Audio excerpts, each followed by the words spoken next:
ಇದು ನನ್ನ ಒತ್ತಾಯ.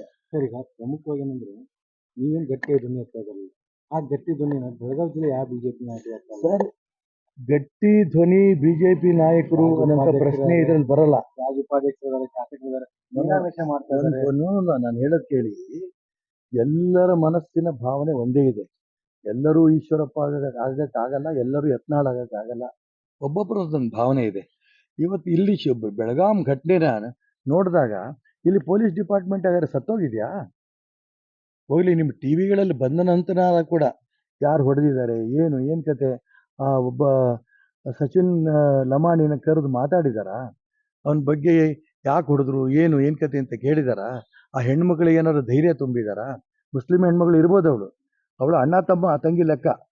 ಅವ್ರು ಮಾತಾಡ್ತಾನೆ ಕೂತಂಥ ಸಂದರ್ಭದಲ್ಲಿ, ಅದು ಯುವನಿಧಿಗೆ ಅರ್ಜಿ ಹಾಕಕ್ಕೆ ಬಂದಂಥ ಸಂದರ್ಭದಲ್ಲಿ 1 ಗಂಟೆ ಬಿಟ್ಟು ಬಾ ಅಂತ ಅಲ್ಲಿ ಅಧಿಕಾರಿ ಹೇಳಿದಾಗ ಹೊರಗಡೆ ಬಂದು ಕೂತಂಥವ್ರನ್ನ ಇವರು ಅನುಮಾನ ಮಾಡಿ ಎತ್ಕೊಂಡೋಗಿ ಸಿಕ್ಕಾಪಟ್ಟೆ ಹೊಡೆದಾಗ ಪೊಲೀಸ್ ಡಿಪಾರ್ಟ್ಮೆಂಟ್ ಆಗಾರೆ ಏನು ಮಾಡ್ತಾ ಇದೆ? ಖಂಡಿತ ಕಾನೂನು ಸುವ್ಯವಸ್ಥೆ ಸಂಪೂರ್ಣ ಫೇಲ್ ಆಗಿದೆ. ಫೇಲ್ ಆಗಲಿ ಅಂತಲೇ ಮುಖ್ಯಮಂತ್ರಿಗಳು ಮತ್ತು ಗೃಹ ಮಂತ್ರಿಗಳು ಕಾಯ್ತಾ ಇದ್ದಾರೆ. ಯಾಕೆಂದ್ರೆ ಮುಸಲ್ಮಾನರು ನಮ್ಮ ಓಟ್ ಬೇಕು, ಇನ್ನೇನು ಬೇಡ ಅವರಿಗೆ. ಹೀಗಾಗಿ ಹಿಂದೂ ಯುವಕರಿಗೆ ಎಷ್ಟು ತೊಂದರೆ ಆದರೂ ಪರವಾಗಿಲ್ಲ ಅನ್ನೋಂಥ ಭಾವನೆಯಲ್ಲಿದ್ದಾರೆ. ಅವರೇ ಸ್ವತಃ ಹುಬ್ಬಳ್ಳಿನಲ್ಲಿ ನೀವು ನೋಡಿದ್ರಿ, ಒಂದೇ ಒಂದು ಕೇಸ್ ಇರೋನ್ನ 16 ಕೇಸ್ ಇದೆ ಅಂತ ಕರ್ಕೊಂಡೋಗಿ ಸ್ಟೇಷನಲ್ಲಿ ಕೂರಿಸ್ಕೊಂಡು ಜೈಲಿಗೆ ಕಳಿಸಿ ಇಷ್ಟು ಅವಮಾನ ಮಾಡಿದ್ದನ್ನು ಇಡೀ ಕರ್ನಾಟಕ ರಾಜ್ಯಾದ್ಯಂತ ಇದ್ರ ಬಗ್ಗೆ ಹೋರಾಟ ಮಾಡಬೇಕಾಯಿತು. ಅದೇ ರೀತಿ ಹಿಜಾಬ್ ಬಗ್ಗೆ ಕೋರ್ಟ್ ಹೇಳಿದೆ ಇದನ್ನ ಸಮವಸ್ತ್ರ ಹಾಕ್ಕೊಂಡು ಹೋಗಬೇಕು ಅಂತ.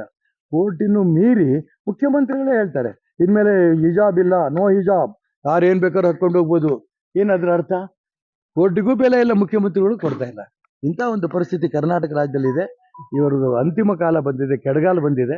ಇದನ್ನ ರಾಜ್ಯ ಜನನೇ ಉತ್ತರ ಕೊಡ್ತಾರೆ. ಹುಬ್ಬಳ್ಳಿಯಲ್ಲಿ ಪ್ರತಿಭಟನೆ ಮಾಡಿದ ವಿಪಕ್ಷ ನಾಯಕ 6 ಸೆಕ್ಷನ್ 46 ಮಂದಿ ಮೇಲೆ FIR ದಾಖಲು ಮಾಡಿದ್ದಾರೆ.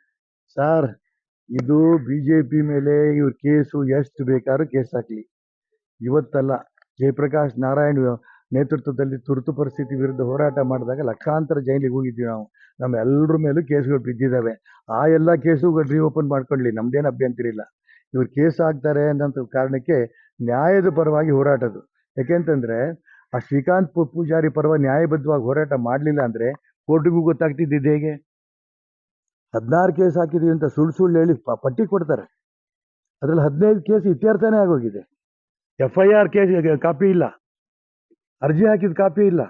ತಕ್ಷಣ ಕೋರ್ಟ್ ಬಿಡುಗಡೆ ಮಾಡ್ತೀವಿ. ಇಡೀ ರಾಜ್ಯದಲ್ಲಿ ಆಗ್ತಿರೋಂಥ ಒಂದು ನ್ಯಾಯಬದ್ಧ ಹೋರಾಟಕ್ಕೆ ಜನ ಬೆಂಬಲ ಕೊಟ್ಟರು, ಕೋರ್ಟ್ ಬೆಂಬಲ ಕೊಟ್ಟು ಅವನಿಗೆ ಬೇಲ್ ಸಿಕ್ಕಿದೆ. ಇದೇ ಪ್ರಕಾರ ಇವತ್ತು ಬೆಳಗಾಂನಲ್ಲಿ ಆಗಿರೋಂಥ ಘಟನೆ ಬಗ್ಗೆನೂ ಕೂಡ ಸರ್ಕಾರ ತಕ್ಷಣ ಗಮನಿಸಬೇಕು, ಆ ಗೂಂಡಾಗಳನ್ನ ಅರೆಸ್ಟ್ ಮಾಡಬೇಕು. ಇದು ನನ್ನ ಒತ್ತಾಯ.